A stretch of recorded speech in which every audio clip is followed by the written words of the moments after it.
Mga Lodi, don't skip ads po tayo. Maraming salamat sa patuloy ninyong pagsuporta. Paki-like and share naman dyan mga Lodi. At sa mga gustong mag-donate sa ating GCash or regular na load, mag-comment lang po tayo. Para patuloy tayong makapag-upload ng mga bagong kabanata. Marami pong salamat. Subaybayan natin ang kwento ng isang kabataang nangarap para sa kanyang mga mahal sa buhay. Mula sa pinakamahina tungo sa pinakamalakas. Alamin natin ang kwento ng kanyang buhay. Kabanata 1871, Kabanata 1880. Kabanata 1871. Napakalakas ng taong ito. Hindi nakapagtataka kung bakit niya hinamon ang 10 pinakamahuhusay na batang manlalaban dahil taglay na niya ang ganitong kakilakilabot na kapangyarihan. Hindi naglakas loob na lumaban si Blood Knife Luoli. Natatakot na siya sa lakas ng taong ito. Kung lalaban si Blood Knife Luoli, agad siyang papatayin ng lalaking iyon. Napalilibutan ng mga nakakagulat na mga tinig, isa-isa, natalo si Chao Qingshan sa isang galaw, ngunit sila ay lubos na nagulat dahil bago magsimula ang tunggalian, batay sa antas ni Yehan, walang umaasa sa kanya. Kung ikukumpara sa labanan sa Undead Bingshan, lalong lumalakas siya. Hindi pa rin alam kung kaya siyang pigilan ng 10 pinakamahuhusay na batang manlalaban. Mahinang sabi ni Mei Shanhai. Sa sandaling ito, ang 10 pinakamahuhusay na batang manlalaban na naroon ay pawang may matinding ekspresyon. Sila, nakabilang din sa 10 pinakamahuhusay na batang manlalaban, ay alam na alam kung gaano kalakas ang espada ni Chao Qingshan. Gaano kahusay ang mga kabataan. Sa sandaling ito, ang pagmamataas at kamangmangan sa kanilang mga mata ay nawala na rin. Nang tumingin sila sa kabataang nasa tapat nila, ang seryosong tingin sa kanilang mga mata ay lubhang makapangyarihan. Hoy! Siya nga pala ang pangatlong nakababatang kapatid ko na si Zhang Wushuang na may ikalimang antas na intensyon ng espada. Ito lang ay sapat na upang magpabelang ng tingin sa mga lalaking iyon sa listahan ng mga hari ng langit na may kaunting paghanga. Hindi siya nagkamali kay Yehan, ang kabilang partido ay isang lubhang nakakatakot na henyo. Bukod dito, ipinakita lamang ni Yehan ang kamanghamanghang ikalimang antas na intensyon ng espada ngayon at walang nakakaalam kung gaano kalakas ang kanyang katawan. Ang mukha ni Zhu Dao Luoli ay mabangis. Habang lalong namumukod tangi si Yehan, lalong lumilitaw ang kanyang pagkaduwag. Para kay Yehan, kinapopootan niya ito ng husto at gusto niya itong punatan. Higit pa rito, natalo siya ni Yehan sa isang galaw. Ang pagkatalo kay Qingshan ay nagparamdam sa kanya ng hindi maganda. Napakalakas ni Yehan, kung talunin niya nga ang ilan sa 10 pinakamahuhusay na batang manlalaban sa Tianzhou region sa isang iglap, hindi lamang masasayang ang lahat ng ginawa ni Zhu Dao Luoli, ngunit magiging kilala rin si Yehan sa Tianzhou region dahil dito. Maging isang kilalang manlalaban. Sa sandaling ito, kalmadong tinitigan ni Yehan ang maputlang si Chao Qingshan, at walang pakialam na nagsabi, Chao Qingshan, gaya ng sinabi ko, kapag natalo mo ako, ipapakilala ko sa iyo ang pangalan ko. Tandaan, ang taong nakatalo sa iyo ay si Yehan.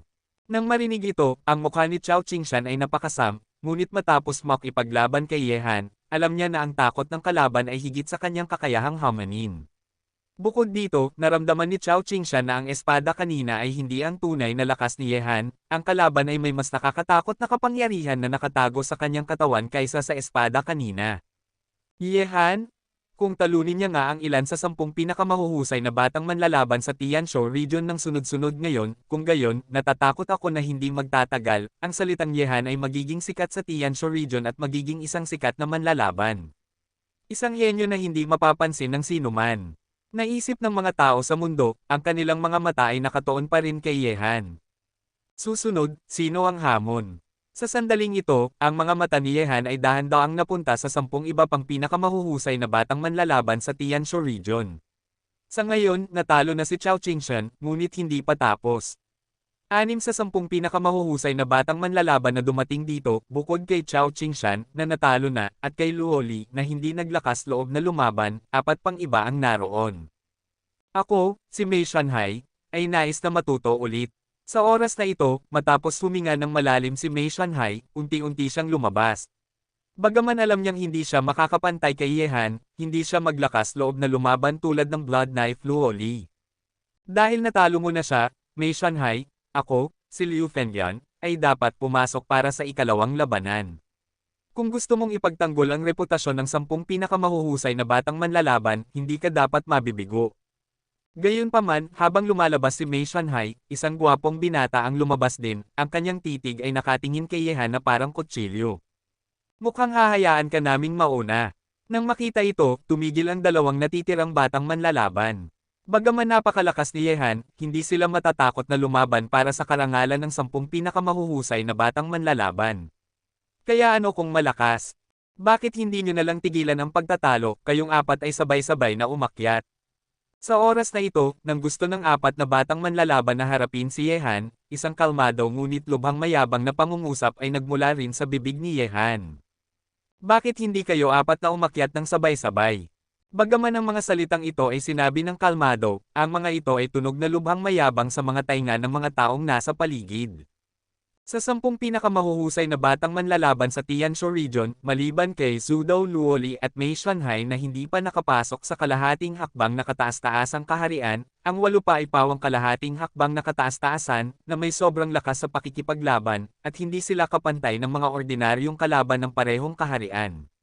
Sa pakikipaglaban, madalas nilang hindi kailangan pang gumawa ng ikalawang galaw.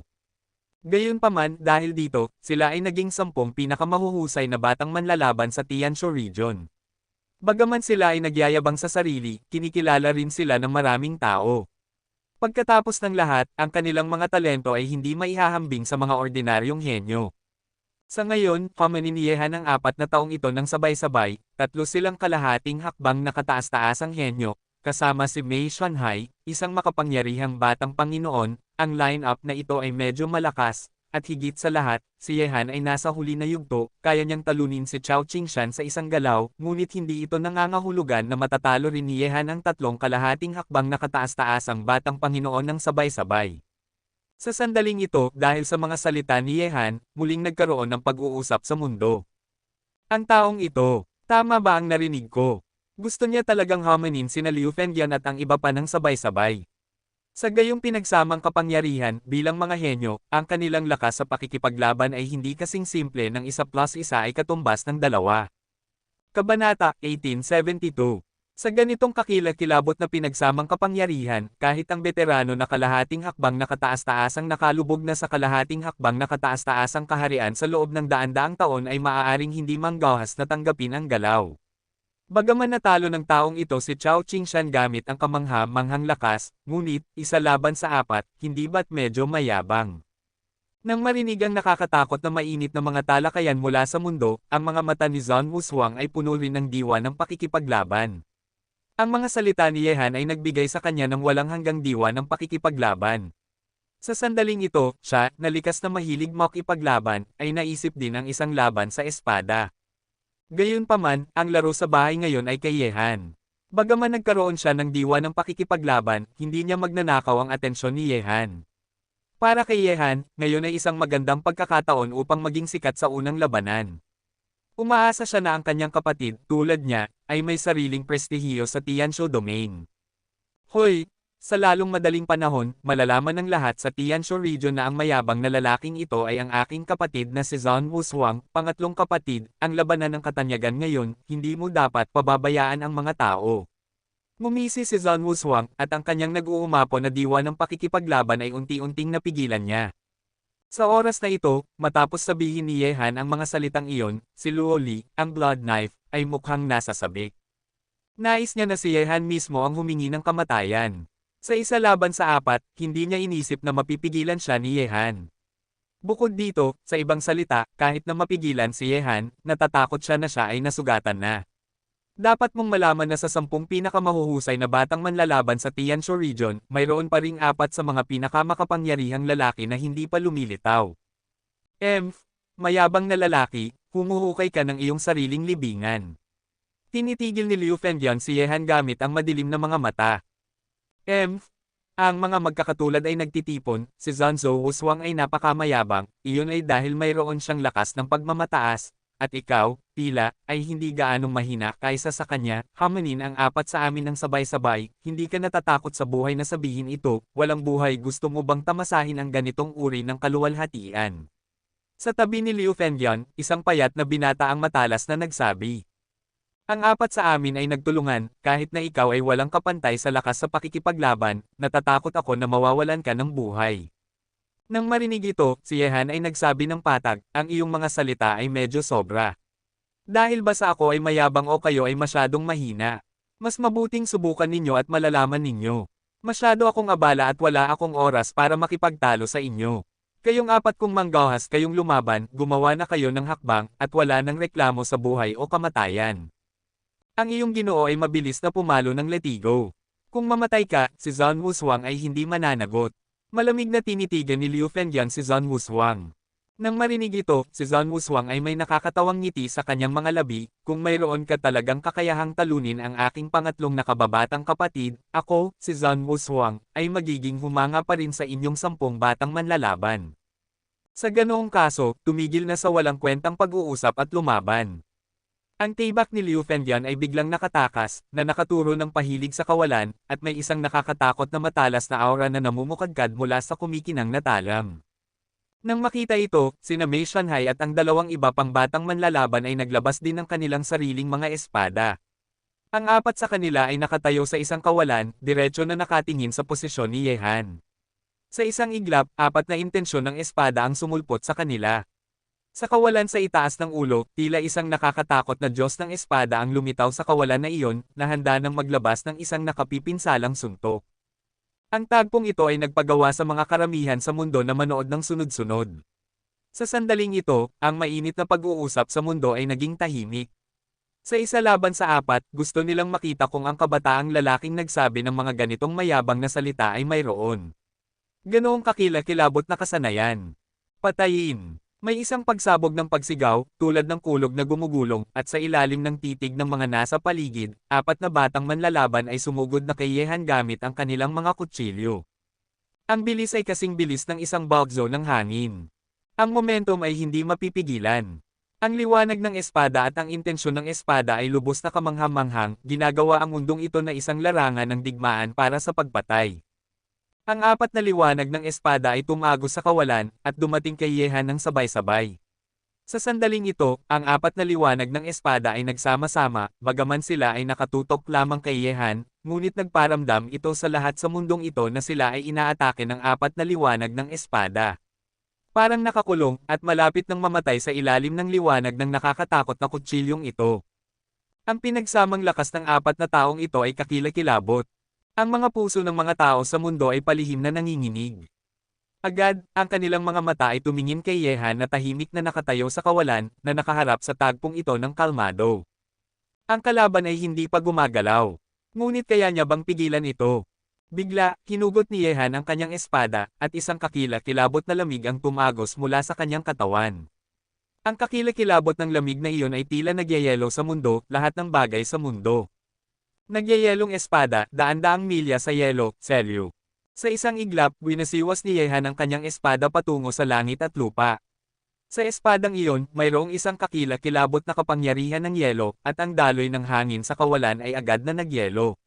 Mga layer ng mga nagyayelong eksena ang lumitaw sa harap ni Yehan. Kumalat ito sa kawalan, na parang ang oras ay malapit ng nagyelo, papalapit sa 4 na nakakatakot na batang manlalaban. Ito ay, ang kapangyarihan ng yelo. Nang makita ang kapangyarihang inilabas mula sa katawan ni Yehan, ang mga tao sa mundo ay nagulat. Ang ganitong uri ng kapangyarihan ay maaaring nagyayelo sa mundo. Sa sandaling ito, kahit ang mga mata ni Zhang Wushuang ay nagpakita ng isang kakaibang kulay. Alam lamang niya na si Yehan ay nagtataglay ng kapangyarihan ng mahika, ngunit hindi niya alam na mayroong aktwal na kapangyarihan ng yelo sa katawan ni Yehan. Dalawang uri ng kapangyarihan, magkasamang umiiral bilang isa. Kabanata 1873. Pagkatapos, sa ilalim ng kakilakilabot na pagkalat ng kapangyarihan ng yelo ni Yehan, ang 4 na figure na lumipad patungo kay Yehan na parang kidlat ay agad na nagyelo sa kawalan. Gayunpaman, bagaman kakilakilabot ang kapangyarihan ng yelo ni Yehan, sina Liu Fengyan at isang batang master ng espada ay patuloy na sumires sa kanyang selyo ng yelo. Ang nakakatakot na kutsilyo ay nagbubukas ng isang nakakagulat na landas sa kawalan. Ang mga bakas ay lumalabas. Ang kapangyarihan ng yelo ni Yehan ay kakilakilabot, lalo na pagkatapos makuha ang mana mula sa Undead Ice Queen, ang paggamit ni Yehan sa kapangyarihan ng yelo ay maihahambing sa kapangyarihan ng ginto. Ang ganitong uri ng kapangyarihan ay lubhang nakamamatay, angkop para sa mga laban ng pangkat. Sa sandaling ito, nang ilabas ni Yehan ang kapangyarihan ng yelo, sina Mei Shanhai at isa pang batang master ng espada ay agad na nagyelo sa kawalan, at hindi sila makawala sa loob ng ilang sandali. Gayunpaman, bagaman kakilakilabot ang kapangyarihan ng yelo ni Yehan, sa sitwasyon ng isa laban sa apat, hindi niya lubos na mapipigilan ang 4 na taong ito. Isang pagkraklang na tunog ang umalangaw-ngaw sa kawalan. Ang mga kutsilyo sa mga kamay ni Liu Fengyan at isang binata ay tila pumipisik sa langit at lupa. Ang nagyayelong kawalan ay pinupunit isa-isa ng mga ito. Ang kakilakilabot na liwanag ng kutsilyo, papalapit kay Yehan, sa wasak na kawalan, mayroong lamig, at ang nagyayelong pakiramdam ay tinangay na parang isang malakas na bug zone ng hangin. Nang makita ito, ang espada sa kamay ni Yehan ay nagbago, at sa gitna ng kakilakilabot na lamig, isang matalas na puwersa ang biglang sumabog na nagparamdam sa mga tao ng panginginig sa buong katawan. Ang kapangyarihan ng ginto, ang pinakamatulas na kapangyarihan sa mundo. Ang kakilakilabot na gintong kapangyarihan ay kumalat ng marahas, tulad ng isang gintong nakasisilaw na araw, at sumugod kay Liu Fengyan at sa dalawa sa kanila ng may di mapipigilang paraan. Sa isang iglap, ang kakilakilabot na liwanag ng kutsilyo ay nakilala ang pinakamatulas na kapangyarihan sa mundo, tulad ng isang nagngangalit na apoy na nakikipagtagpo sa isang baha. Ito ay nawasak sa isang iglap. Hindi, ito ang kapangyarihan ng ginto.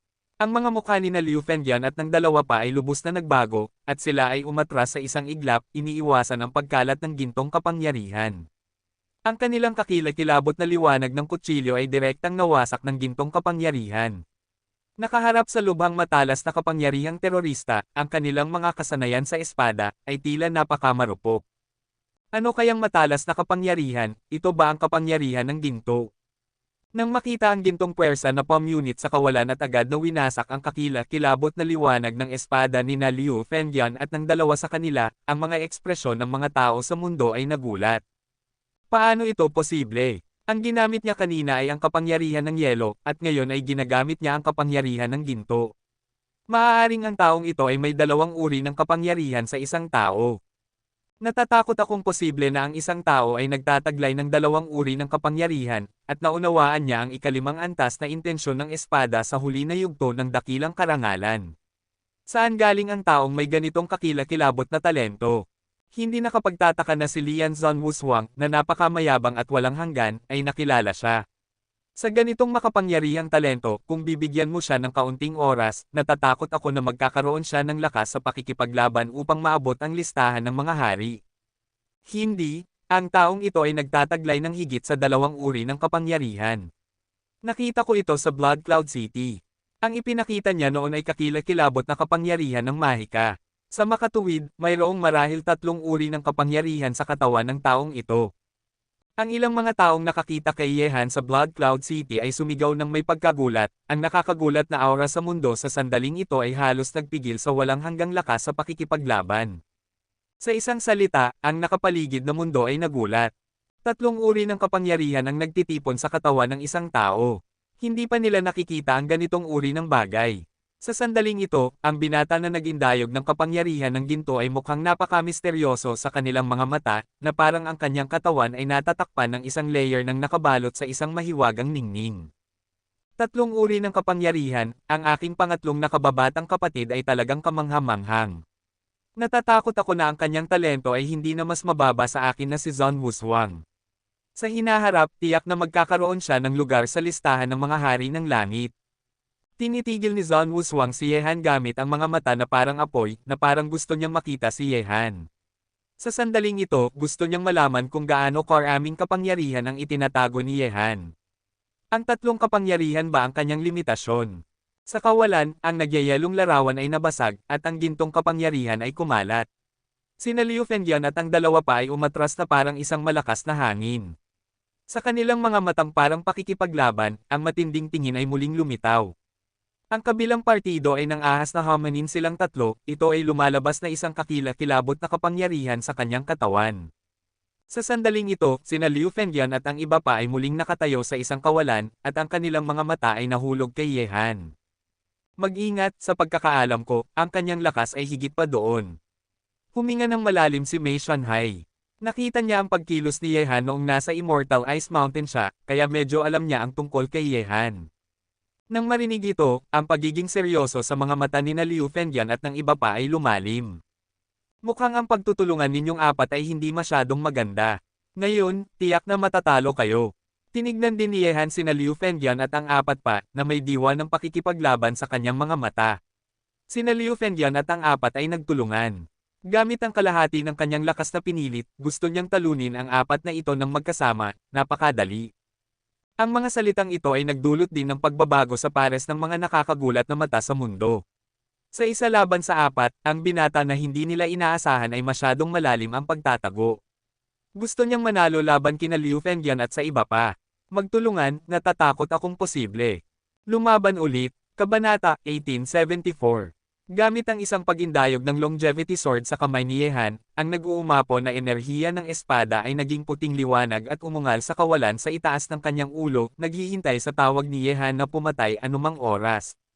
Gawin mo, bangulong si Liu Fengyan, at pagkatapos, ang mga liwanag ng mga kutsilyo sa mga kamay nila ay nag-cross, mga layer ng mga kutsilyo ang nakalutang sa kawalan, at ang makapangyarihang mga kutsilyo ay nagsama-sama, na nagdulot ng pagbabago ng kulay sa sitwasyon sa pagitan ng langit at lupa. Muran, ang mga figure ng apat na tao ay sabay-sabay na gumalaw, sa ilalim ng kislap, ang mga after image ay kumalat, pinalibutan si Yehan mula sa lahat ng direksyon, at sabay-sabay siyang binomba.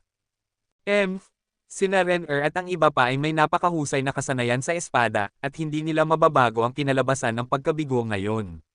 Ang mga mata ni Yehan ay parang kidlat, at ang figure na sabay-sabay na bumagsak sa kanya mula sa lahat ng direksyon sa mundo, sa mga mata ni Yehan, ay napakabagal.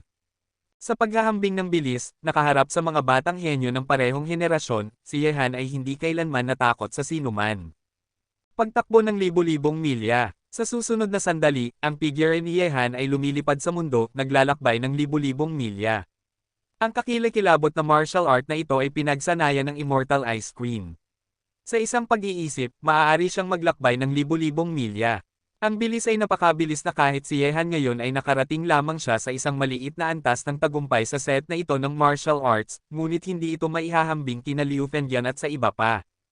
Sa isang iglap, ang figure ni Yehan ay nawala sa ilalim ng mga titig ng mga tao sa paligid niya. Ang aninong iyon ay parang liwanag, hindi, mas mabilis kaysa sa liwanag, na parang gusto nitong habulin ang oras at lampasan ang mga lumilipas na taon. Pag-swipe, pag-swipe, pag-swipe. Sa pagitan ng langit at lupa, bago pa man mahawakan ng mga pag-atake ni na Liu Fengyan at ng iba pa ang kawalan kung saan naroon si Yehan, mayroon ng apat na liwanag ng espada na kumikinang sa apat na direksyon sa pagitan ng langit at lupa ng sabay-sabay. Ang taong nagpalabas ng espada ay si Yehan. Ang kanyang bilis ay napakabilis na maaari siyang lumitaw sa apat na direksyon ng sabay-sabay. Kaagad nang mahulog ang apat na liwanag ng espada, sina Liu Fengyan at ang iba pa ay tumigil na sa kawalan, at si Yehan ay bumalik sa parehong lugar, na parang hindi man lang siya gumalaw. Sa sandaling ito, sa mga mukha ng apat ni na Liu Fengyan, may malamig na pawis na tumutulo, at sa harap nila, may mga hibla ng buhok na lumulutang sa kawalan. 10 pinakamahuhusay na batang manlalaban, iyon lang. Ang kalmado at walang pakialam na tinig ni Yehan ay dahan-daang lumabas, ngunit hindi nito sinira ang tahimik at kakaibang kapaligiran. 10 pinakamahuhusay na batang manlalaban, ngunit iyon lang. Ang mga salitang ito ay nagmula sa bibig ni Yehan, ngunit ang tahimik at kakaibang aura sa kawalan ay hindi mawawala. Sa sandaling ito, sina Liu Fengyan at ang iba pa ay nakatayo sa kawalan. Bagaman wala silang anumang sugat sa kanilang mga katawan, naramdaman nila na parang dumaan sila sa pintuan ng impyerno. Sa sandaling iyon, talagang naramdaman nila kung ano ang kamatayan. Bagaman ang espada ni Yehan ay pinutol lamang ang kanilang buhok, alam nilang lahat na kung gusto ni Yehan na putulin ang kanilang mga ulo, ito ay parang pagpili ng isang bagay mula sa isang bag, at ito ay walang kahirap-hirap. Ang nakapaligid na mundo ay ganap na tahimik, ngunit ang nakakagulat na kapaligiran ay unti-unting tumaas, dahil alam nilang lahat na si Liu Fengyan ay natalo pa rin ng binata sa pinagsamang pagsisikap ng apat sa kanila. Bukod dito, ang binata ay tinalo sila, tila napaka-relax, at hindi nagbayad ng anumang pinsala. Phew! Sina Liu Fengyan at ang iba pa ay natalo. Bagaman hindi sila nasugatan, dahil dito, sila ay lubos na nabigo. Totoo iyon. Ang taong iyon ay hindi nagsikap sa labanan kina Liu Fengyan at sa iba pa. Ang kanyang kontrol sa kanyang sariling kapangyarihan ay umabot sa isang perpektong antas. Gusto niyang saktan sina Liu Fengyan at ang iba pa. Sa isang pag-iisip, ayaw niyang saktan sila. Sa parehong pag-iisip, nakaharap sina Liu Fengyan at ang apat sa kanila na nagtutulungan. Ang ganitong perpektong kapangyarihan ay talagang nagpaparamdam sa mga tao na hindi ka panipaniwala. Minamaliit ko siya. Sa sandaling tinanggap ng taong ito ang hamon, mayroon siyang maraming kumpiyansa sa kanyang puso. Nakaharap ang 10 pinakamahuhusay na batang manlalaban sa Tianshu region, hindi siya natakot. Kahit na may isang kalaban apat, hindi rin siya natatakot. Pagkatapos ng labanang ito, ang taong ito ay tiyak na magiging sikat sa Tianshu domain. Kahit na hindi siya maabot ang antas ng mga perpektong iyon sa listahan ng mga hari ng langit sa ngayon, siya ay magiging isang tao sa listahan ng mga hari ng langit sa huli. Unti-unti, ang mga nakakagulat na titig ay nakatuon kay Yehan. Sa sandaling ito, kahit si Zhang Wushuang na nakatayo sa likuran niya ay hindi matatakpan ang kanyang liwanag. Sa isang pagkatulala, ang mga tao sa paligid ay tila nakakita nito, at pagkatapos ay isang henyo ang unti-unting sumikat sa Tianshu domain. Sa sandaling ito, sina Zhu Dao Luoli at ang mga miyembro ng pamilyang Zhu Dao ay mukhang napakasam. Sinadya nilang nag-udyok ng isang pagtatalo sa pagitan ni Yehan at ng 10 pinakamahuhusay na batang manlalaban upang harapin si Yehan. Si Yehan ay natupad, at ang kanyang pangalan ay unti-unting sumikat sa Tianshu domain. Hayop! Sumumpa si Zhu Dao Luoli sa loob. Hindi niya inisip na si Yehan ay magiging napaka-perpekto na madali niyang matatalo ang apat na batang manlalaban na nagtutulungan. Ang aking pangatlong nakababatang kapatid ay talagang pambihira. Mayroon na siyang mga kwalipikasyon upang maging isang nangungunang henyo sa Tianshu region. Tinitingnan si Yehan, na napalilibutan ng mga mata ng mga tao sa sandaling ito, parang mga bituin na may hawak na buwan. Ang mga mata ni Zhang Wushuang ay pinagsama ang diwa ng pakikipaglaban at ningning. Kung si Yehan ay hindi ang kanyang pangatlong kapatid, ngayon ay gustong-gusto niyang makipaglaban kay Yehan. Sa larangan, dapat mong malaman na ang mga taong makakapagparamdam kay Zhang Wushuang ng diwa ng pakikipaglaban ay ang grupo ng mga perpekto sa tuktok ng listahan ng hari, at ngayon, si Yehan ay nadagdag na. Sa oras na ito, sa ilalim ng titig ng nakapaligid na mundo, ang walang takot na mga mata ni Yehan ay tumingin kina Liu Fengyan at sa iba pa. Sa sandaling ito, wala nang natitira sa kanilang mga mata maliban sa panginginig. Kabanata 1875. Ngayon, puputulan ang ulo ng pinuno, at pansamantalang ay tetira. Sa hinaharap, kung gusto mo akong patayin muli, dapat mong kunin ang ulo ng pinuno. Ang tinig ni Yehan ay tila napakamalamig. Kanina, sina Liu Fengyan at ang iba pa ay may intensyon na siyang patayin, lalo na pagkatapos magsalita si Zhang Wushuang, ang kanilang intensyon na patayin si Yehan ay mas malakas pa. Shuyo, ayaw makipagkaaway ni Yehan, kung hindi, sina Liu Fengyan at ang iba pa ay patay na sa ilalim ng kanyang espada ngayon. Nang marinig ito, ang mga ekspresyon ni Liu Fengyan at ng iba pa ay nanginginig, ang pakiramdam ng pagiging nasa bingit ng kamatayan ay muling dumaan sa kanilang isipan, pinuputol ang kanilang mga ulo, halos mapugat ni Yehan ang kanilang mga ulo kanina. Salamat sa iyong awa. Huminga ng malalim si Mei Shanhai, at yumuko kay Yehan. 2 beses siyang natalo kay Yehan, at nasaksihan niya ang lakas ni Yehan sa 2 pagkakataon. Sa sandaling ito, para kay Yehan, sa mga tuntunin ng lakas, ngayon, siya ay kumbinsido na. Tumanggaw si Yehan bilang tugon. Kailangan kong pasalamatan ang kabilang partido sa pagkatalo, Mei Shanhai, lalong gumanda ka, hayaan mong makita natin ang nakakahiyang eksena ng 10 pinakamahuhusay na batang manlalaban.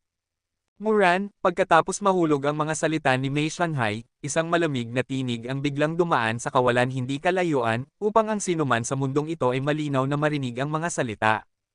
Sa isang iglap, halos lahat ng tao sa mundong ito ay tumingin sa kawalan kung saan nagmula ang tinig. Sa sandaling ito, sa kawalan, 4 na figure ang sabay-sabay na naglakad. Ang ugali ng 4 na tao ay napakahusay na walang sino man ang maaaring huwag pansinin sila. Sa kanilang mga kamay, lahat sila ay may hawak na mahabang kutsilyo, isa-isa. Ang kamalayan ay kumalat sa 4 sa kanila. Sila sina Xu Jianfeng, Chang Sanyun, Mo Dao, at Xu Ming. Nang makita ang 4 na taong naglalakad sa kawalan ng sabay-sabay, ang mga mata ng mga tao sa mundong ito ay nagulat. Ang 4 na taong ito ang 4 na pinakamakapangyarihan sa 10 pinakamahuhusay na batang manlalaban.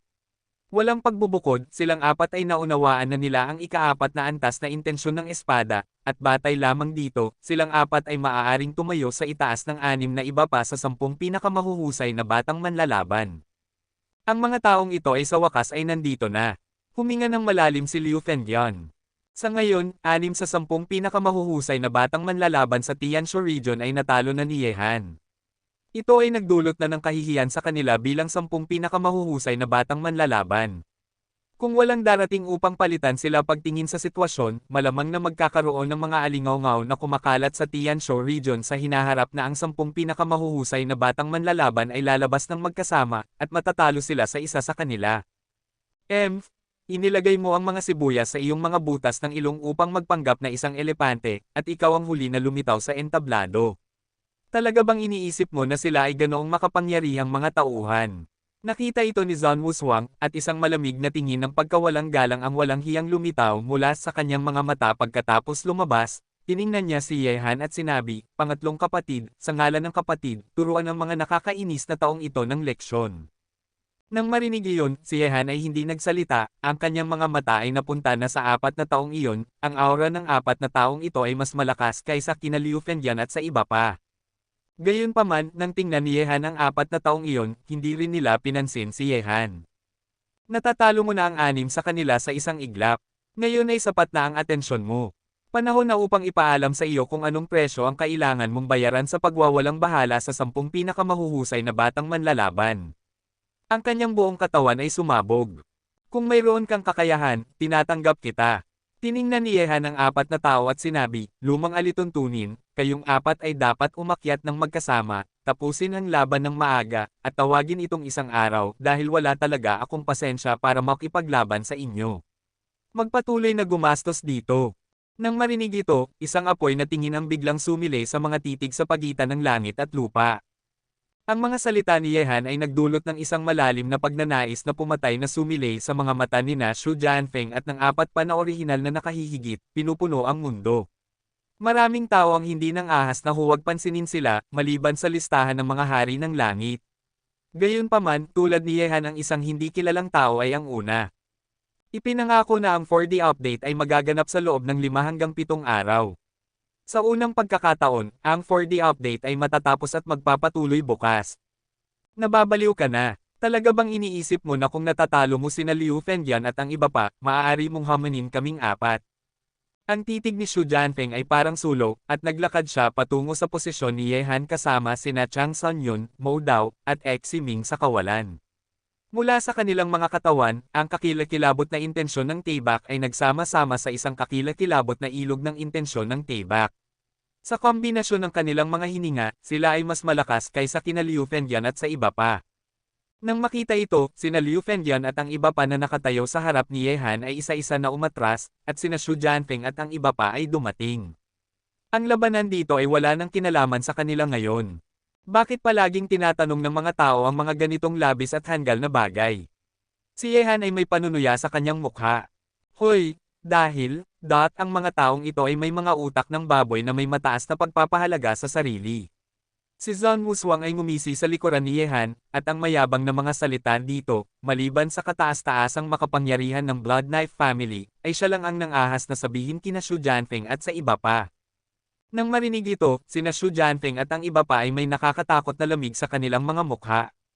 Gayunpaman, nakaharap si Zhang Wushuang, hindi sila nang ahas na maging mayabang dahil kahit na ang kanilang lakas o ang mga puwersang nasa likuran nila, hindi nila kayang makipagkompetensya kay Zhang Wushuang.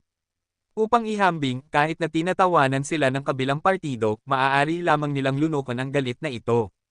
Gayunpaman, ang galit na dinala sa kanila ni Zhang Wushuang ay hindi mailabas, ngunit si Yehan ay isang magandang labasan para sa kanila upang ilabas. Mayabang? Natatakot ako na pagkatapos mong sabihin ito, mamamatay ka sa impyerno. Malamig na bamulong si Shu Jianfeng, at sinabi, "Hamanin kaming 4, buhay at kamatayan ng walang reklamo."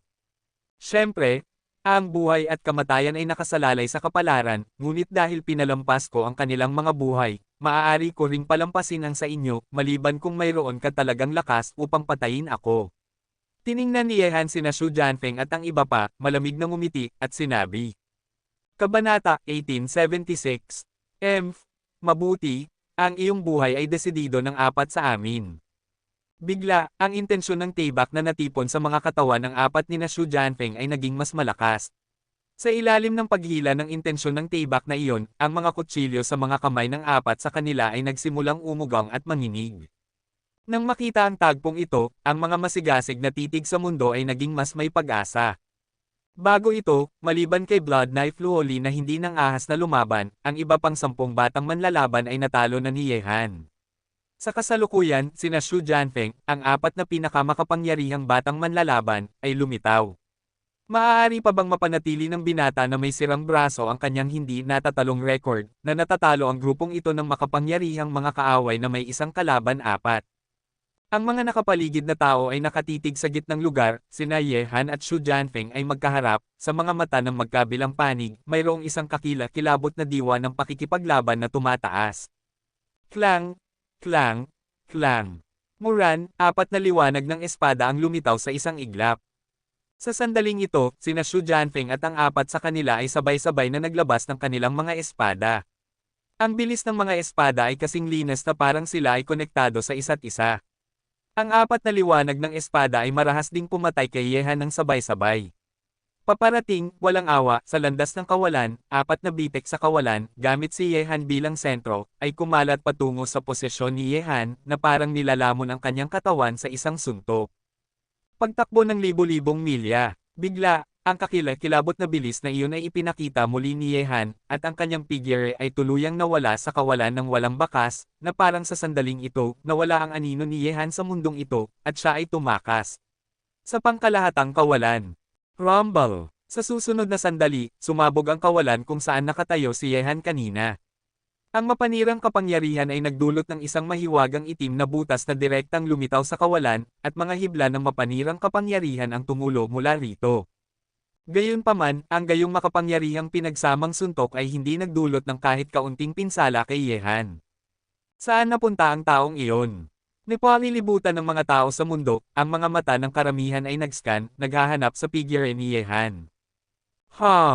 Bigla, mayroong isang makapangyarihang ripple ng kapangyarihan na kumalat sa kawalan, kung saan ang figure ni Ye Han ay tila lumitaw mula sa manipis na hangin, at sa harap niya ay nakatayo sina Xu Jianfeng at ang iba pa. Laugh! Ang kakilakilabot na demonic power ay inilabas mula sa katawan ni Ye Han, at ang nag-uumapo na demonic energy ay napakalaki, tinatakpan ang langit at araw. Sa sandaling ito, ang buong mundo ay nagdilim. Sina Xu Jianfeng at ang iba pa ay lahat ay nabalot sa madilim na kapaligirang ito. Pababa.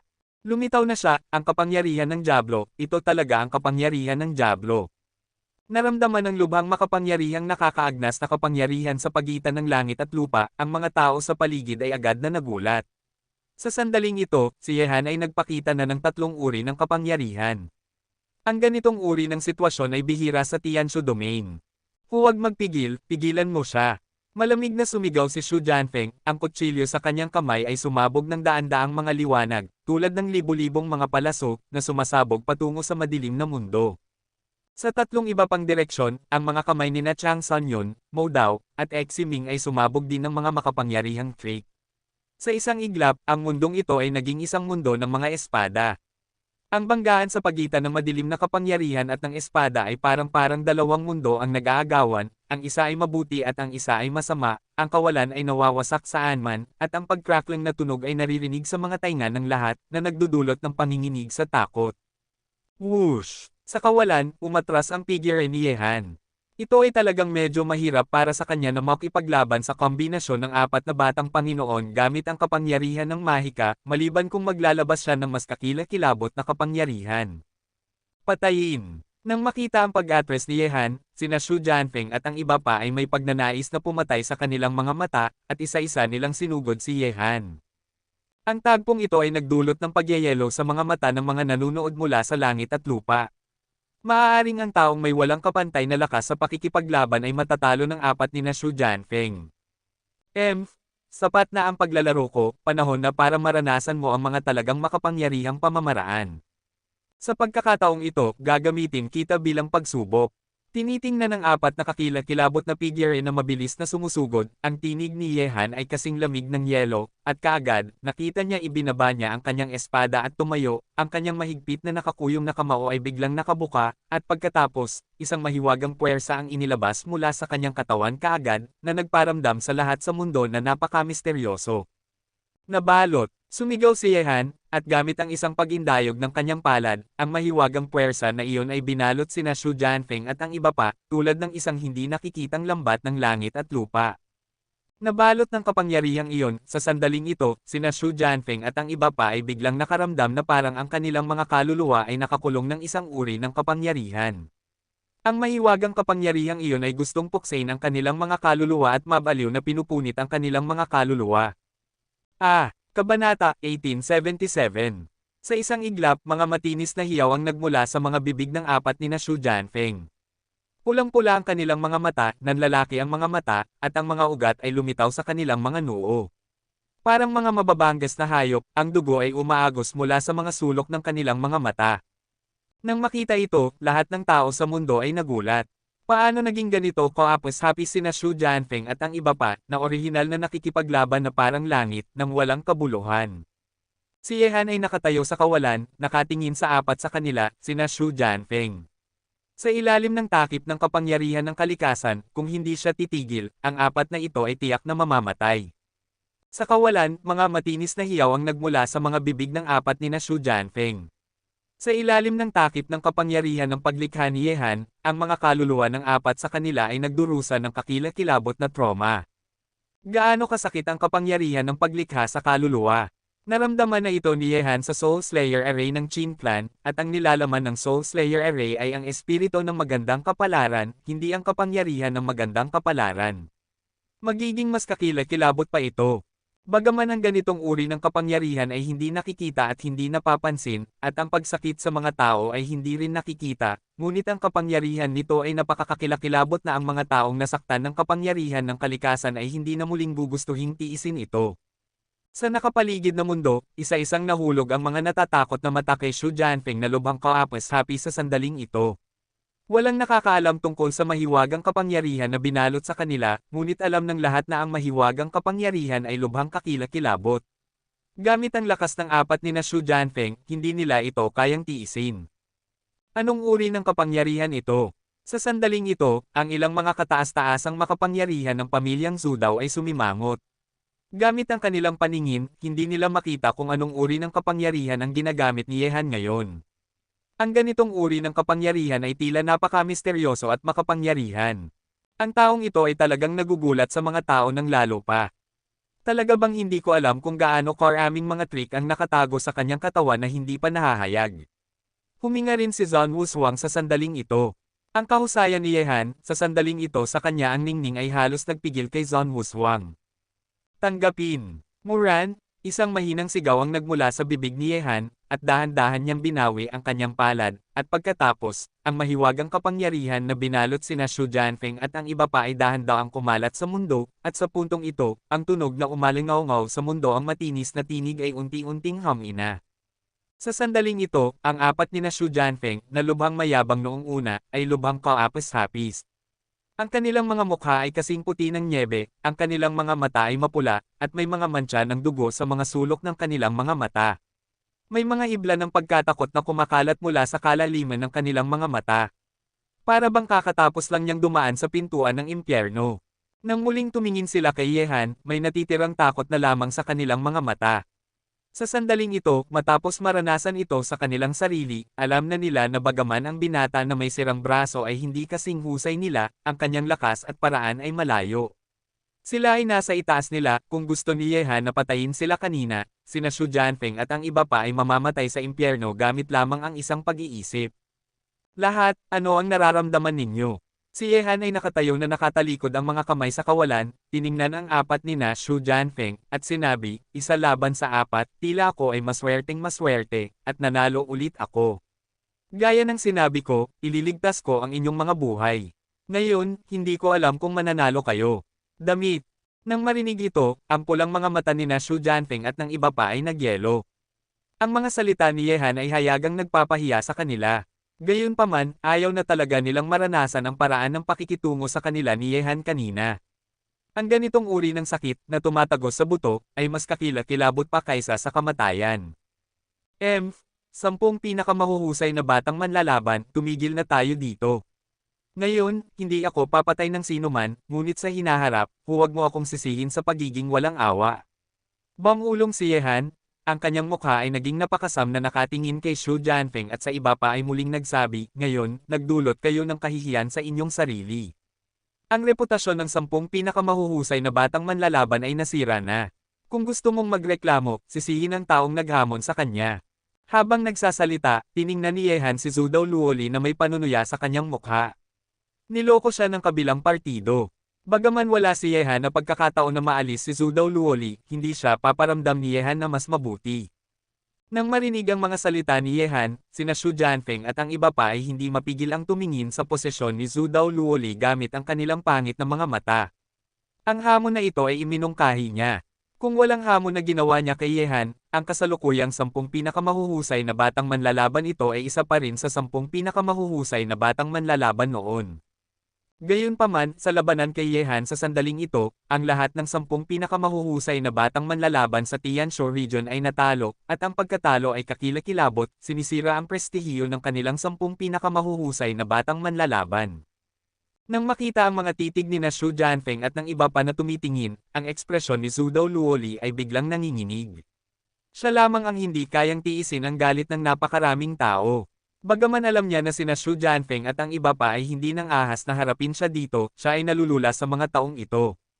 Ang pagdadala ng sama ng loob sa isipan, iyon ay isang kakilakilabot na bagay din. Ang 10 pinakamahuhusay na batang manlalaban ay lahat ay natalo. Sa pagitan ng langit at lupa, ang lahat ay palihim na nag-iisip sa kanilang mga puso. Bago talunin ni Yehan sina Liu Fengyan at ang iba pa, hindi pa nila ito naisip. Gayunpaman, matapos matalo sina Liu Fengyan at ang iba pa, malabo nilang nalaman na ang Tianshu ang 10 pinakamahuhusay na batang manlalaban sa domain ay malayo sa pagiging kalaban ng batang ito na may sirang braso. Ang taong iyon ay napakakilabot sa mga tuntunin ng lakas at paraan. Natatalo niya ang 10 batang manlalaban sa labanang ito ngayon. Natatakot ako na sa loob ng kalahating buwan, ang kanyang pangalan ay malalaman ng lahat ng henyo sa Tianshu region. Gamit ang kanyang lakas, hindi maiiwasan na siya ay papasok sa listahan ng mga hari ng langit sa hinaharap, at nauunawaan na maakit ang atensyon ng ibang mga henyo. Ito ay, sa labanang ito ngayon, ang reputasyon ng 10 pinakamahuhusay na batang manlalaban sa Tianshu region ay nasira na. Ang taong iyon ay humakbang sa itaas ng 10 pinakamahuhusay na batang manlalaban upang kunin ang posisyon. Ang mga mata ng lahat ay nahulog kay Yehan, at pinanood nila siya isa-isa. Ha ha ha ha. Pangatlong kapatid, magandang hakbang. Sa sandaling ito, si Zhang Wushuang ay naglakad patungo sa posisyon ni Yehan sa kawalan na may taybak sa kanyang mga balikat. Ang 10 pinakamahuhusay na batang manlalaban ay itinuring si Zhang Wushuang na kanilang kalaban, at hindi sila ginagalaw. Nang marinig ang mga salita ni Zhang Wushuang, wala sa 10 pinakamahuhusay na batang manlalaban ang nang-ahas na magsalita. Pangatlong kapatid, ngayon ang taong dapat natapakan ay naging katatawanan na. Pumunta tayo at uminom kasama ng aking kapatid. Karapat-dapat ipagdiwang ang araw na ito. Tumawa si Zhang Wushuang at niyakap ang mga balikat ni Yehan, at ang dalawa ay sabay na naglakad palayo sa kawalan. Si Yehan siya ay sumikat sa isang labanan ngayon bilang isang kapatid, natural na masaya siya para kay Yehan. Kabanata 1878.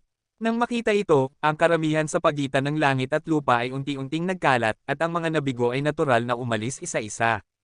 Gayunpaman, maiisip na ang kanilang pag-alis ay tiyak na magdadala ng labanan sa Mad Sacred Mountain Range sa lahat ng direksyon.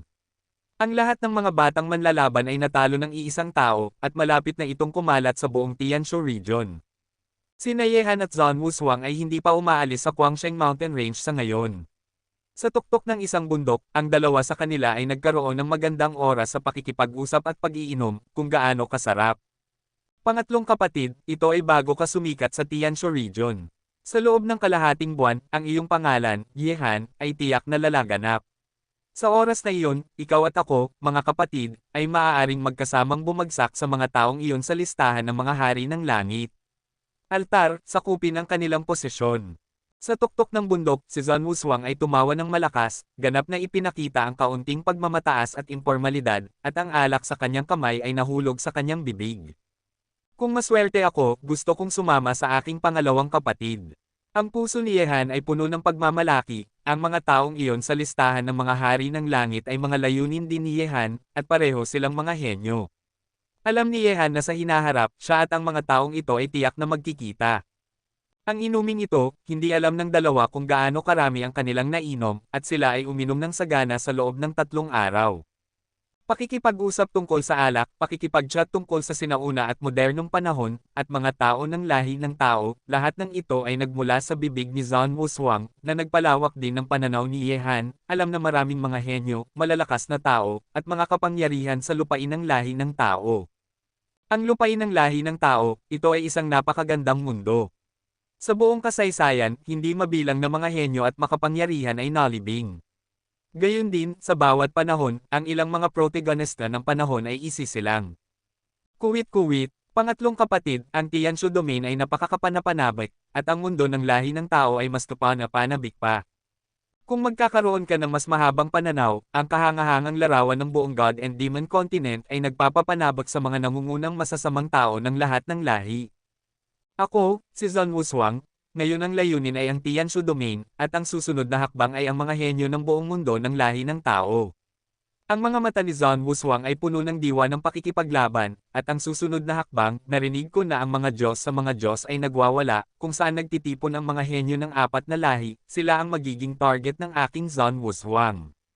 Nang marinig ito, si Ye Han ay mayroon ding pag-asa sa kanyang mga mata, at pagkatapos, ang kanyang mga mata ay lumiwanag, at sinabi niya, pangalawang kapatid, ang kapangyarihan ng lahi ng tao ay nagkalat at ang bawat isa ay may kanya-kanyang responsibilidad.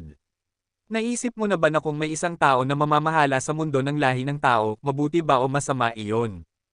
Nang marinig ang mga salita ni Ye Han, si Zhang Wushuang ay tumawa ng malakas, at sinabi, bagaman ang lahi ng tao ay malaya, at ang panloob na pakikipaglaban ay mas mataas kaysa sa 3 iba pang mga lahi, ngunit sa sandaling ang buhay at kamatayan ng lahi ng tao ay nasa panganib, ang buong lahi ng tao ay magiging magkakasama.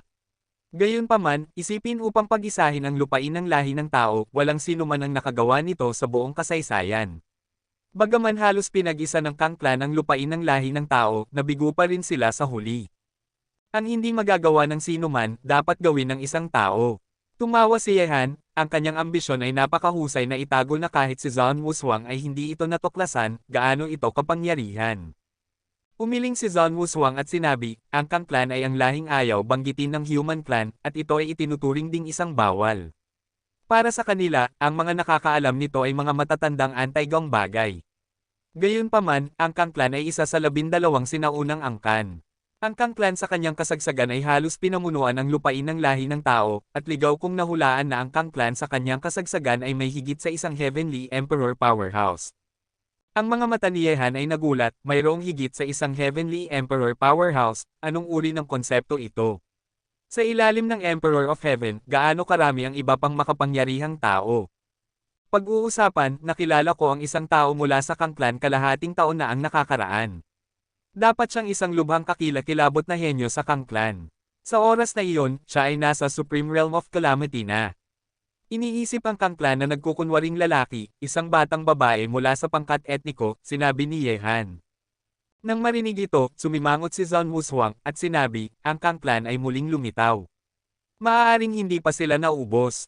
Pangalawang kapatid, maaari mo bang tingnan ng mabuti? Wala namang mali. Tumango si Ye Han. Ang Kangklan ay muling lumitaw, natatakot ako na ang larawan ay hindi maliit. Ang mga mata ni Zhang Wushuang ay kumislap ng isang seryosong tingin. Ang Kangklan ay isang lahi ng tao, ngunit sila ay pinuksa rin ng lahi ng tao. Nang muling lumitaw sila, ang relasyon sa pagitan nila at ng lahi ng tao, ngunit may malalim na puot, hahayaan ba ng Kangklan ang puot na ito? Sa oras na ito, nang nag-iisip si Zhang Wushuang, ang kanyang mga kilay ay biglang sumimangot, at kaagad, isang Soul Jade Slip ang lumitaw sa kanyang kamay. Matapos suriin ang impormasyon dito, sinabi ni Zhang Wushuang kay Ye Han, natatakot ako na ikaw at ang aking kapatid ay maghihiwalay, gusto kong magmadaling bumalik sa Zhang Clan, tila ang sinabi mo lang ay totoo nga, ang aking Zhang Clan ay nakakita na ng mga bakas ng Kangklan sa Tianshu region, at bukod sa aking Zhang Clan bilang karagdagan, ang ilang iba pang mga nangungunang puwersa ay napansin din na ang bagyo ay paparating na. Ang isang pagkataon. Ang mga mata ni Ye Han ay nagulat, ang Kangklan ay lumitaw sa Yaoguang Domain, maaari bang mayroong isang uri ng pagsasabuatan? Sinabi ni Ye Han, pangalawang kapatid, maaari kang pumunta kung mayroon kang mahalagang gagawin, huwag kang mag-alala sa akin, pagkatapos maayos ang bagay ng Yaoqi Palace, kung mayroon akong oras, tiyak na pupunta ako sa Zanzhou upang hanapin ka. Haha, okay, ako, si Zan Wushuang, ay itinuturing kang kapatid, at ang mga henyo ng aking Zan clan ay ituturing ka ring kapatid, pangatlong kapatid, tandaan na hanapin ako kung may kailangan ka, pero na. Si Zan Wushuang ay hindi mahilig magpaliban, at direktang nagdala ng espada umalis sa kawalan, paano man, ang dalawang Soul Jade Slips ay nag-iwan ng mga soul imprint sa isa't isa, kaya madaling makipag-ugnayan. Ang mga tao mula sa Kang Clan ay lumitaw sa Tianshu Region, at maraming nangungunang puwersa sa Tianshu Region ay nag-aalaala na sa mga mahuhusay na disipulo na nasa labas. Pagkatapos ng lahat, sa sandaling gusto ng mga tao ng Kang Clan na maghaiganti sa mga mahuhusay na junior ng mga puwersang ito ay magiging isang malaking bagay. Isang napakamapanganib na bagay. Orihinal kung gusto mong galugarin ang Mad Sacred Mountain Range kasama ko, ngunit ngayon ay tila kailangan ko itong gawin mag-isa. Nang makita ang pagkawala ng likuran ni Zan Wushuang sa kawalan, si Yehan ay bumantong hininga sa kanyang puso, at kaagad siya ang kanyang mga mata ay umikot sa saklaw ng bundok sa ilalim ng kanyang mga paa. Sa sandaling ito, nasa Mad Saint Mountain Range pa rin siya. Para sa lugar na ito, si Yehan ay natural na medyo interesado. Bagaman ang mga tao ay naggalugad sa lugar na ito ng hindi mabilang na beses at hindi kailanman nakakita ng anumang kapaki-pakinabang, gusto ni Yehan na subukan ito dahil mayroon siyang ang relasyon sa pagitan ng natitirang mapa na ito at ng Mad Sacred Mountain Range. Gusto talagang basagin ni Yehan ito. Gawin mo lang ang gusto mo, at kaagad, iniwan ni Yehan ang bundok ng diretso, naglakad sa kawalan sa Mad Sacred Mountain Range, at sinuri ito gamit ang clairvoyance. Bagaman wala siyang nakita noong nakaraang pagkakataon, ngunit sa pagkakataong ito, sinuri ni Yehan galugarin ng mas maingat. Ang buong Mad Sacred Mountain Range ay daan-daang milya ang haba. Pagtingin mula sa langit, ang saklaw ng bundok na ito ay parang isang malakas na lalaking nakahiga sa lupa, nakatingin sa langit, na parang hindi siya susuko sa piraso ng langit at lupa na ito. Unti-unti, kinuha ni Yehan ang mapa na hugis tao sa kanyang kamay at inihambing ito sa buong Mad Saint Mountain Range. Pagkatapos ng 3 oras, si Yehan ay sigurado na ang mapa na hugis tao sa kanyang kamay ay talagang ang lupain ng Mad Saint Mountain Range. Ito ay, hindi maikonekta ni Yehan ang mga linya ng meridian at ang mga pulang tuldok sa mapa na hugis tao sa anumang lugar sa Mad Sacred Mountain Range. Kabanata 1879. Ano ang kinakatawan ng mga linyang ito ng meridian? Mahigpit na nakakunot ang mga kilay ni Yehan. Bagaman nakumpirma na niya na ang mapa na hugis tao na ito ay ang Mad Saint Mountain Range, ang mga komplikadong linya ng meridian sa mapa ay nagdulot kay Yehan sa isang dead end. Bukod dito, gamit ang clairvoyance ni Yehan, walang kakaiba sa buong Mad Saint Mountain Range, kahit na walang mga yungib sa ilalim ng lupa. Marahil, dapat akong pumunta sa isang lugar na wala sa mapa. Ang pag-iisip na ito ay sumilay sa isipan ni Yehan, at siya ay dumiretso sa kawalan. Ang mapa na hugis tao na ito ay isang natitirang mapa lamang. 10 minuto ang lumipas, nakarating na si Yehan sa dulo ng huling saklaw ng bundok ng Mad Saint Mountain Range. Dito, pagtingin mula sa langit, parang isang higanteng paa na yumapak sa lupa, ang paa na iyon ay tila kayang supilan ng mundo. Ang mga mata ni Yehan ay tumingin pababa, at siya ay pumasok ng malalim sa lupa, naghahanap saan man. Gayunpaman, sa takip silim, isang pamilyar na figure na nakasuot ng puting mahabang damit ay biglang bumalik sa isipan ni Yehan. Ang figurang iyon ay malungkot at walang pakialam. Bagaman siya ay isang babae, taglay niya ang isang makapangyarihang pagmamataas na kasing yabang ng mundo. At siya ang babae mula sa Kang Clan. Ginamit ni Yehan ang kanyang clairvoyance upang makita ito, at ang kanyang mga mata ay biglang nagyelo. Ilang oras na ang nakalilipas, nag-uusap pa siya sa isa't isa kay Zan Wushuang, ngunit ngayon, nagkita na sila. Gayunpaman, ang kakilakilabot na babaeng Kang Clan, bakit narito? Ang mga makapangyarihang Kang Clan ba na nagbabantay sa kanya ay narito? Sa oras na ito, nang si Ye Hangsen ay nasa pagkatulala, sa saklaw ng bundok, ang walang pakialam na mga matang parang espada ng babaeng Kang ay tumingin na sa kawalan. Huwag kang pumasok. Sa sandaling ito, ang mga kakilakilabot na mga mata ay tila dumaan sa mga dahon, hindi pinansin ang kawalan, at direktang bumagsak sa katawan ni Yehan. Ang mga matang iyon ay tila gustong puksain ang mga karaniwang tao, at ang mga buhay ay masusunog. Ang pagiging sinisilip ng isang tao tulad nito, ang makapangyarihang babaeng ito ng Kang Clan, syempre, ay mararamdaman ito, paano niya ito matitiis kapag siya ay isinilang na parang emperador. Nang makita ito, nanginginig ang puso ni Yehan.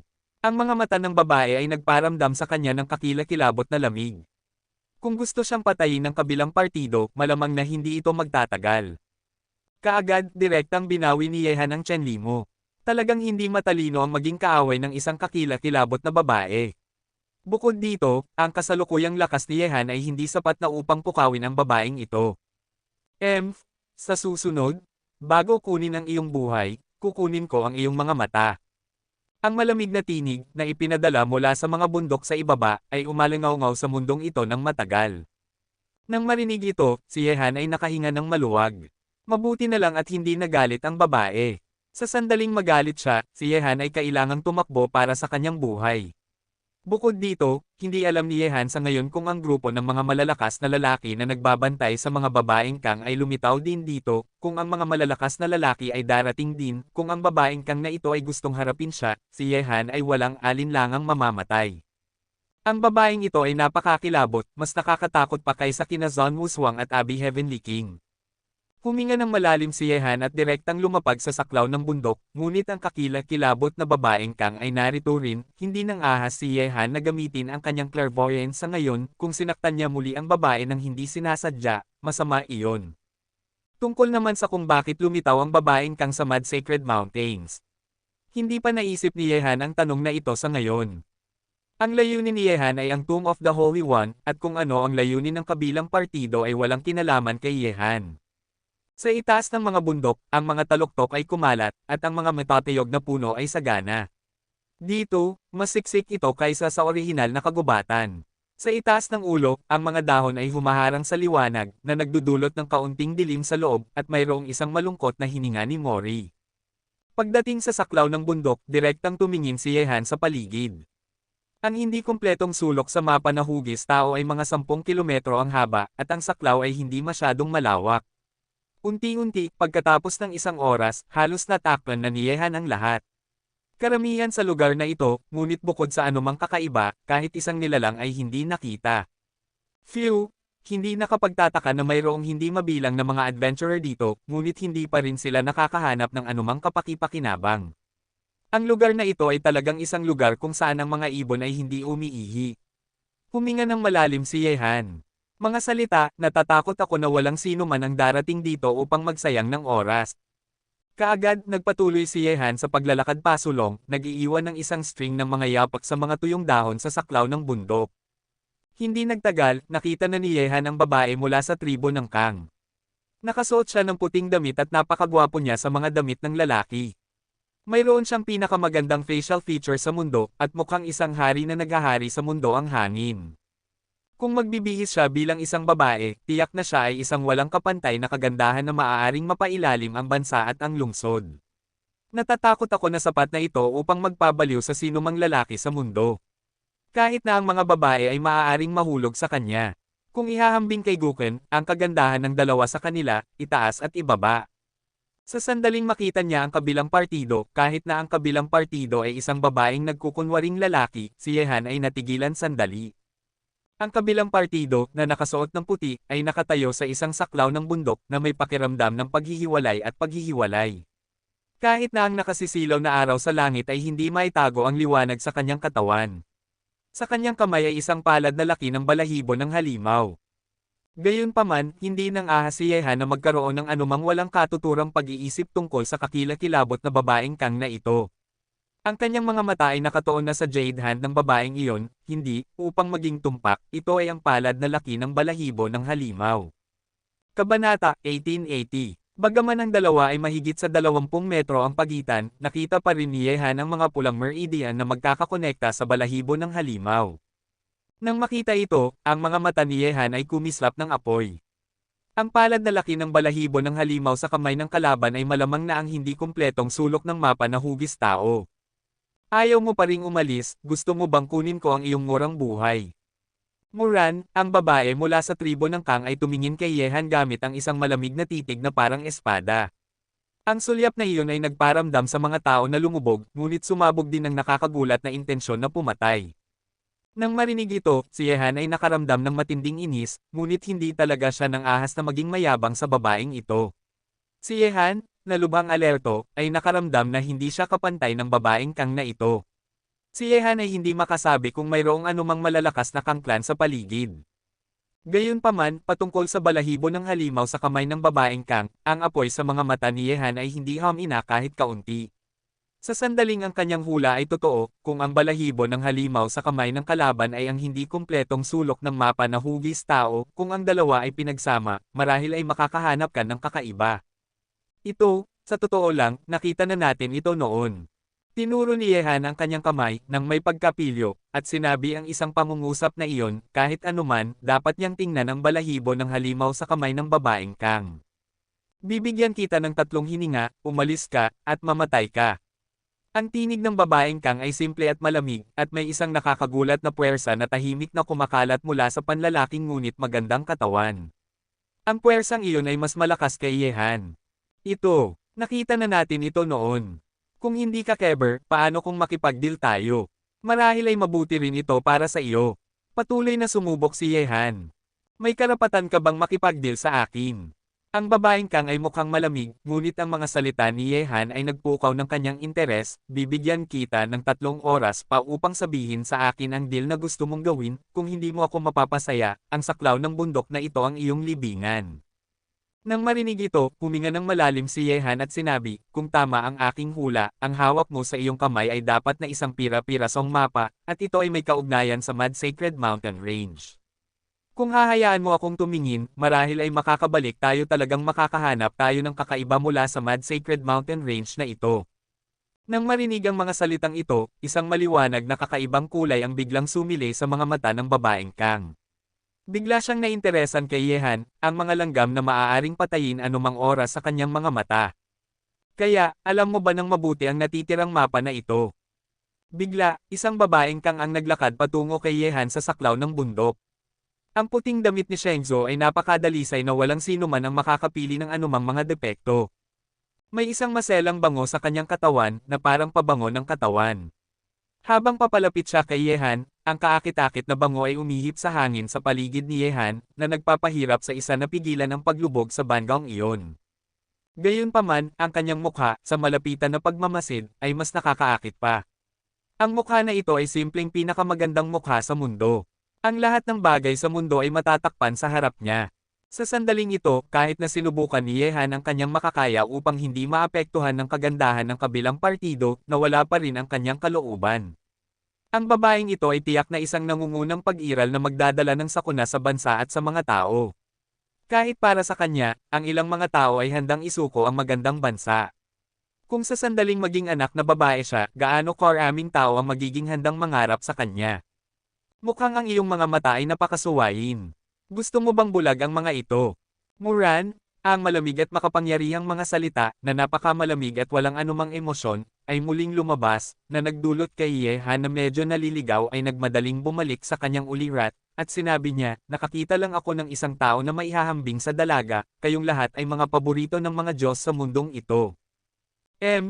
Ano ang ibig mong sabihin, mayroong isang taong makakatayo balikat sa balikat ko? Ang mga mata ng babaeng Kang ay malamig. Bagaman ipinakita niya ang kanyang sarili bilang isang lalaki, siya ay isang babae pa rin, at siya ang pinakamagandang babae sa mundo. Ito ang unang pagkakataon na narinig kong may nagsasabi tungkol sa pag-iral ng isang babaeng makakatayo balikat sa balikat niya, ang makapangyarihan niyang hindi papayag na marinig ang mga salitang iyon. Paano kung pag-usapan natin ang negosyo, gusto mo ba?